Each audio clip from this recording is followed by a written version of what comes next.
Hi friends, எல்லாருக்கும் வணக்கம். Welcome back to my channel. இன்றைக்கி நான் செய்து காட்டப்போகிற ரெசிபி வந்து மட்டன் பிரியாணி தான். ஜீரக சம்பா அரிசியில் செஞ்சது. அது எப்படி செய்யலாம், அதுக்கு தேவையான பொருட்கள் என்னென்னு பார்க்கலாம் வாங்க. இப்போ வீடியோக்குள்ளே போகலாம். பூண்டு எடுத்திருக்கேன், இஞ்சி எடுத்திருக்கேன். பூண்டு முழுசாகவே எடுத்துக்கோங்க, அப்படியே போட்டு அரைச்சிக்கலாம். இஞ்சி கழுவிட்டு எடுத்துக்கோங்க. பட்டை, கிராம்பு, ஏலக்காய், கல்பாசி, மிளகு, சீரகம், மல்லி எடுத்துக்கோங்க, காய்ந்த மல்லி. மட்டன் எடுத்துக்கோங்க 1/2 கிலோ. சீரக சம்பா அரிசி 1/2 கிலோ மட்டனுக்கு 1/2 கிலோ சீரக சம்பா அரிசி. புதினா, கொத்தமல்லி அலசிட்டு அதையும் நல்லா கட் பண்ணி வச்சுக்கோங்க. இப்போ நம்ம மட்டனை வேக போட்டுடலாம். ஸ்டவ்வும் ஆன் பண்ணிட்டேன். குக்கர் அடுப்பில் வச்சு மட்டன் இதில் நல்லா அலசிட்டு சேர்த்துக்கோங்க. உப்பு போட வேண்டாம். இப்போ நான் எதுவுமே போடாமல் தான் வேக வைக்க போகிறேன். இதில் இப்போ கொஞ்சம் போல் தண்ணி சேர்த்துக்கரலாம். இந்த மாதிரி பெரிய பீஸாக நறுக்கி வாங்கிக்கோங்க. பிரியாணிக்குன்னு கேட்டிங்கனாலே இந்த மாதிரி நறுக்கி கொடுப்பாங்க பெரிய பீஸாக. இப்போ நம்ம கரம் மசாலாவை அரைச்சிக்கலாம். தண்ணி ஊற்றாமல் நல்லா ட்ரையாக அரைச்சிக்கோங்க. மிளகு, சீரகம், பட்டை, கிராம்பு, ஏலக்காய், கல்பாசி, மல்லி விதை, இஞ்சி பூண்டை நல்லா நைஸாக அரைச்சிடுங்க. இப்போ மட்டனை வேக வச்சுட்டேன். பிரியாணி தாளிக்கிறதுக்காக கடை அடுப்பில் வச்சுருக்கேன். ஒரு மிக்ஸி ஜாரில் இப்போ இந்த கரம் மசாலாவை போட்டுருங்க. போட்டுட்டு இந்த மாதிரி நல்லா வறுத்து அரைச்சி எடுத்துக்கோங்க. இப்போ அன்னாச்சி பூ சேர்த்துக்கிறேன், அதையும் நல்லா அரைச்சி எடுத்துருங்க. அடுத்ததாக நம்ம கடாய் அடுப்பில் வச்சு எண்ணெய் ஊற்றிக்கலாம். நல்லெண்ணெய் சேர்த்துக்கோங்க. எண்ணெய் வந்து நல்லா காயணுங்க. காஞ்ச வாட்டி மெல்லிசாக நறுக்கின பெரிய வெங்காயத்தை இதோடு சேர்த்து நல்லா பொரித்து எடுத்துக்கலாம். 1/2 கிலோ அரிசிக்கு பெரிய வெங்காயம் 4 எடுத்துக்கோங்க. இந்த மாதிரி நல்லா வதக்கி விட்ருங்க. ஸ்டவ்வை ஃபாஸ்ட்டாகவே வச்சுக்கோங்க. நல்லா வேகணும், கிளறி விட்டுட்டே இருங்க. இந்த மாதிரி ப்ரௌன் ஆயிடணுங்க. இப்போ பொடியாக நறுக்கின புதினா, கொத்தமல்லி இலை இதில் சேர்த்துருங்க. அதை நல்லா வதக்கி விட்டுருங்க. வெங்காயத்தோடு நல்லா மிக்ஸ் ஆகிற மாதிரி எண்ணெயில் நல்லா வதக்கி எடுத்துருங்க.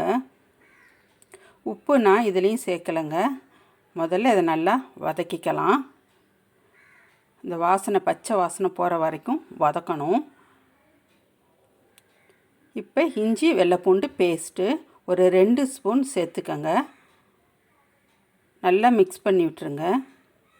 இதுவும் பச்சை வாசனை போகணும். ஒரு 3 தக்காளி எடுத்து பெருசாக நறுக்கி அதையும் நல்லா மசிகிற அளவுக்கு வதக்கி விட்டுருங்க. எண்ணெயிலே நல்லா வதங்கணுங்க இது எல்லா மசாலாவும். இதில் நம்ம இப்போ தயிர் சேர்த்துக்கரலாம். ஒரு 1/4 கப் அளவுக்கு. 1 ஸ்பூன் அளவுக்கு மிளகாய் அரைச்ச பேஸ்ட்டு அதையும் சேர்த்து நல்லா மிக்ஸ் பண்ணிக்கிறலாம். இதில் நான் மஞ்சத்தூள் ஆட் பண்ணலைங்க. இப்போ கறி வந்துருச்சான்னு பார்க்கலாம். பாருங்கள், நல்லா குக் ஆயிடுச்சு கறி. இந்த அளவுக்கு வெந்திருக்கணும். இப்போ தண்ணியை தனியாக எடுத்துருங்க, கறியை தனியாக எடுத்துருங்க. நம்ம தண்ணியை அளந்து தான் ஊற்றணும். இப்போ கறியை இதோடு சேர்த்துக்கலாம். பாருங்கள் எப்படி சாஃப்டாக வந்திருக்கு பாருங்கள். சுட சுட இருக்குது. கரண்டியில் நசுக்கி காமிக்கிறேன் பாருங்கள் எப்படி வந்திருக்குன்னு. இப்போ நம்ம கறியை சேர்த்துட்டு அந்த வெள்ளை கலர் மாறுற அளவுக்கு, மட்டனில் வெள்ளை கலர் மாறுற அளவுக்கு மசாலாவோடு நல்லா மிக்ஸ் பண்ணி விட்டுருங்க. இந்த மாதிரி கலக்கி விட்டுருங்க. எல்லாம் ஒன்று சேர்ந்து வரணும். இப்போ உப்பு சேர்த்துக்கோங்க. உங்களுக்கு தேவையான அளவுக்கு சாப்பாட்டுக்கும் சேர்த்து இதோட மிக்ஸ் பண்ணி விட்டுருங்க. அடியிலேருந்து நல்லா கலக்கி விட்டுருங்க. விட்டிங்கன்னா அடி பிடிச்சிரும் மசாலா. நம்ம எல்லா மசாலையும் சேர்த்துருக்குறோம். பாருங்கள், எண்ணெயெல்லாம் நல்லா பிரிஞ்சு வந்துடுச்சு. இப்போ ரைஸ் குக்கரை ஆன் பண்ணி வச்சு அதில் நான் இப்போ இந்த மசாலாவை சேர்க்க போகிறேன். இப்போ போட்டாச்சுங்க ரைஸ் குக்கரில். இப்போ நம்ம கறி வேக வச்ச தண்ணியை அளந்து இதோடு சேர்த்துக்கலாம். ஒரு 3 டம்ளர் வந்துச்சுங்க பெரிய டம்ளரில். 1 டம்ளர் அரிசிக்கு 2 டம்ளர் தண்ணி. நீங்கள் ஊற வச்சு போட்டிங்கன்னா அரிசியை 1 டம்ளரை குறைச்சிருங்க. அளந்து ஊற்றின தண்ணி கொதிச்சிருச்சுங்க. இப்போ ஜீரக சம்பா அரிசி ஊற வச்சதை இதோடு சேர்த்துக்கிறேன். அடியிலேருந்து நல்லா மிக்ஸ் பண்ணி விட்ருங்க. கறியும் இதில் தாங்க சேர்த்துருக்கேன்.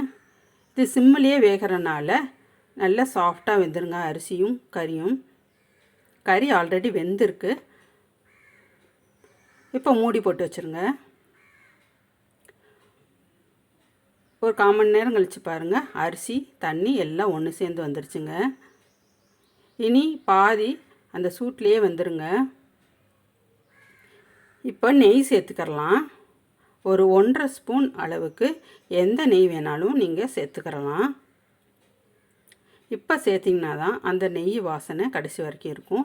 புதினா கொத்தமல்லி கட் பண்ணி அதையும் சேர்த்துட்டு கரம் மசாலா வறுத்து அரைச்சோம் இல்லைங்களா, அதையும் இதோடு சேர்த்து நல்லா கிளறி விட்டுருங்க. நான் தாளிக்கும் போது பட்டை கிராம்பு ஏலக்காய் சேர்க்கலைங்க. கரம் மசாலா இப்போ மட்டும்தான் சேர்த்து கிளறி விட்டுருக்கேன். பாதி அளவு லெமன் எடுத்துக்கோங்க, அதை பிழிஞ்சு விட்டுருங்க. பிழிஞ்சிட்டு அடியிலேருந்து நல்லா மிக்ஸ் பண்ணி விட்டுருங்க, எல்லா இடமும் படுற மாதிரி. இப்போ மூடி போட்டு வச்சுருங்க. பாருங்கள், ரெடி ஆயிருச்சு. மட்டன் பிரியாணி ரெடி ஆயிடுச்சுங்க. இப்போ தம் போடலாம். உங்கள் வீட்டில் தோசைக்கல் இருந்துச்சுன்னா அதை எடுத்து மூடி போட்டு வச்சுருங்க. அந்த சூடு வெளியே போகாமல் இருக்கும். நீங்கள் பரிமாறும் போது எடுத்துக்கலாம். சுவையான மட்டன் பிரியாணி ரெடி ஆயிடுச்சுங்க. ஜீரக சம்பா அரிசியில் செய்தது. நல்ல உதிரி உதிரியாக வாசனையாக சூப்பராக இருக்குங்க. இந்த மாதிரி நீங்கள் உங்கள் வீட்டில் ட்ரை பண்ணி பார்த்துட்டு எப்படி இருக்குன்னு கமெண்ட் பண்ணுங்கள். இதுக்கு சைட் டிஷ் பார்த்திங்கன்னா, நான் இன்றைக்கி செஞ்சது தயிர் பச்சடி, பெப்பர் போட்ட சிக்கன். ரொம்ப சூப்பராக இருக்குங்க இது காம்பினேஷன். இந்த வீடியோ உங்களுக்கு பிடிச்சிருந்துச்சுன்னா லைக் பண்ணுங்கள், ஷேர் பண்ணுங்கள், சப்ஸ்கிரைப் பண்ணுங்கள். தேங்க்யூ.